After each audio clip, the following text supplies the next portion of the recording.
Hey guys, అందరు బాగున్నారు కదా. ఇవాళ నేను బీరకాయ మూగుండ కూర ఎలా చేసుకోవాలో చూపిస్తాను, చూసేయండి. ఫస్ట్ మూగుడు పెట్టి 3 to 4 స్పూన్ ఆయిల్ వేసుకోవాలి. నేను 100 గ్రామ్స్ తెల్లుల్లి తొక్క తీసి పెట్టేసుకున్నాను సైడ్కి. ఇంకా ఎండుమిర్చి స్పైసీకి తగ్గట్టు కట్ చేసి పెట్టేశాను.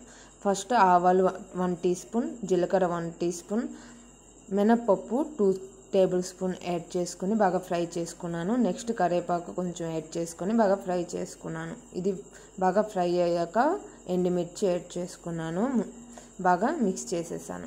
నెక్స్ట్ ముందుగా ఒలుచుకున్న తెల్లుల్లి యాడ్ చేసుకొని బాగా ఫ్రై చేసుకోవాలి. ఇది బాగా ఫ్రై అయ్యాక ముందుగా కట్ చేసుకున్న బీరకాయలు నేను వేసేసాను. ఇది నేను 1.5 kg తీసుకొని బాగా మిక్స్ చేసి మూత పెట్టి ఉంచేసాను. దీంట్లో సాల్ట్ కొంచెం టేస్ట్ కోసం యాడ్ చేసుకోవాలి, ఎక్కువ యాడ్ చేసుకోకండి. ఇది ఇమ్ముకుంటే చాలా తక్కువ అయిపోద్ది కర్రీ. సో చూసుకొని సాల్ట్ యాడ్ చేసుకొని మూత పెట్టి సిమ్లో పెట్టాలి. ఈ కుక్ అయ్యేలోపు నువ్వులు 1 టీ గ్లాస్ తీసుకొని ఫ్రై చేసుకొని పక్కన పెట్టేసుకోవాలి.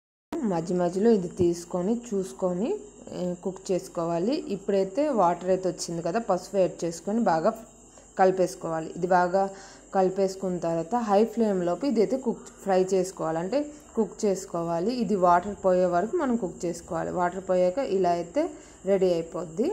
ఇది సైడ్కి పెట్టేసుకొని నువ్వులు మనం మిక్సీ పట్టేసుకోవాలి. నువ్వులు మిక్సీ పట్టిన తర్వాత కర్రీ బాగా చల్లగా అయిపోయిన తర్వాత ఈ నువ్వుల పొడి అనేది వేసేసుకొని బాగా కలిపేసుకుంటే టేస్టీ బీరకాయ నువ్వుగుండ కర్రీ అయితే రెడీ అయిపోద్ది. చాలా టేస్ట్గా ఉంటుంది. డెఫినెట్గా ట్రై చేయండి. నేను డైరెక్ట్ రైస్తోనే కంప్లీట్ కర్రీ అయితే నేను తినేస్తాను, నాకు చాలా ఇష్టం. డెఫినెట్గా ట్రై చేయండి. ఈ వీడియో మీకు నచ్చితే లైక్, షేర్, సబ్స్క్రైబ్ చేయడం మర్చిపోద్దు. మీ ఫ్రెండ్స్, ఫ్యామిలీ మెంబర్స్తో షేర్ చేయడం మర్చిపోవద్దు. ప్లీజ్ సబ్స్క్రైబ్ చేయండి, కామెంట్ చేయండి.